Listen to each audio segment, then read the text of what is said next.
Hey guys, welcome back to my channel, and in this video, we're going to be talking about the Queen's Blood card fight against Cameron, which is located in the Crow's Nest. Now, to get to this fight, you actually need to go past Junon, you need to go through the Under Junon area, and you need to at least complete the Terror of the Deep mission, which does include sleeping a night in the inn. Afterwards, you will have the Crow's Nest open up to you. I believe you have to do the side quest for Rhonda, in which you escort her dog across the Junon area, and this will allow you to enter the Crow's Nest, and this will be where Cameron is located. You must complete at least 6 Queen's Blood card matches before you can actually challenge Cameron, so this could be the ones in Junon and the ones in Calm. Now, after you've completed these fights, you should have quite a few cards. If you've completed side quests and gone to the card shops up to this point, you should have quite a few cards, so it should be pretty easy to get into this fight and get started. Unfortunately, my footage did get messed up for the intro to the battle, so here is that footage. Finally, someone who's worth a damn. I'm Cameron, Queen's Blood champion, and I roam the world in search of proper sport. I've scaled mountains, braved wastelands. As I communed with nature, I received a vision, the true spirit of this game we both play. And now I shall reveal it to you. Are you prepared? Then come.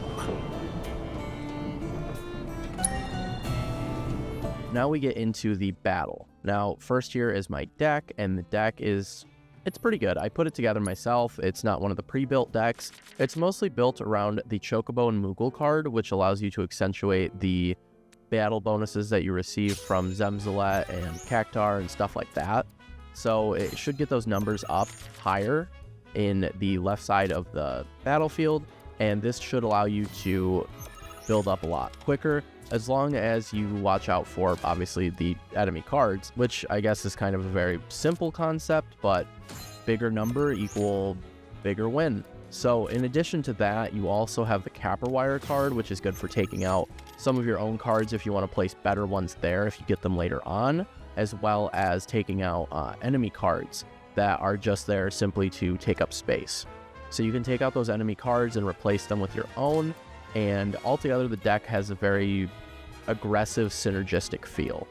I would consider it more of an offensive deck, something you would use against somebody that plays very defensively like Cameron, who tends to use a lot of cards that destroy other cards in order to open up spaces. So I would consider his more like a trap deck, if you will.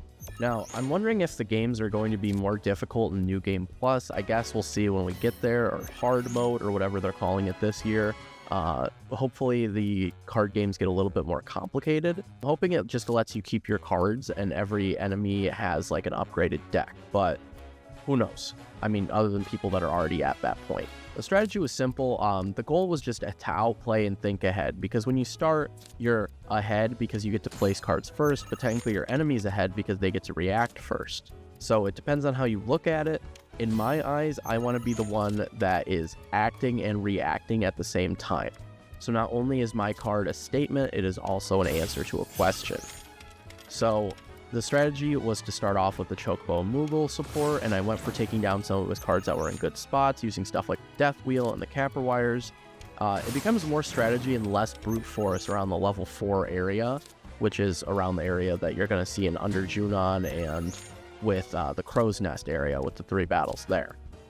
Now, lots of thought went into every single move. You'll see in the gameplay that I'm considering different options and different areas.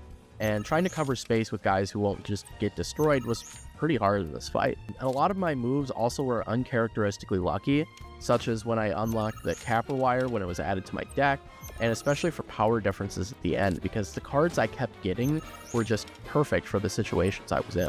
Now, the card you win for this is the Midgard some more. It's a very powerful card. I can't wait to use it in my decks. I think it requires 3 pawns to place it. And it looks very, very powerful.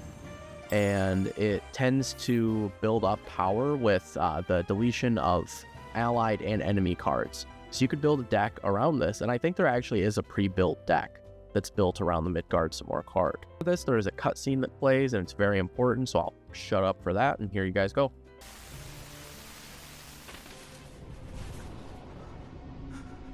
This is wrong. This is all wrong. I don't understand. It was just supposed to be a game. No. There it is again. That voice. Could it be? Has returned? No, that's impossible. It's just a silly card game.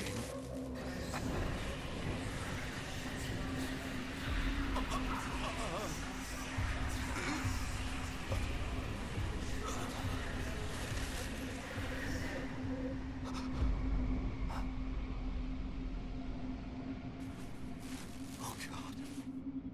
What have I done?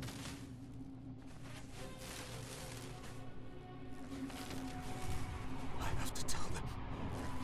They all need to know the terrible truth about Queen's blood. In this cutscene, I'm pretty sure he said Sephiroth. That one word that was kind of like You okay? mouth, Were you which granted a transcendent is very vision, odd for a as I game to too go with was? mouth things. Like, I don't know, it's just weird to me because the mouths aren't going to be perfect. It might be a little bit harder to read for people that aren't used to lip reading. But in this case, I think he said Sephiroth, which is weird if Sephiroth has something to do with this weird card game that's kind of like a side quest throughout the game. But whatever works. Now, that is going to be the end of the video. That was the fight with Cameron, and I hope you guys enjoyed the video. If you did, make sure to drop a like, subscribe, and check out some of the other videos. I have some more guides up, and I have more guides coming. So, thank you. Captivating game it is. Indeed, this match of ours stands as proof of that truth as well, I believe. Thank you for this experience, my friend.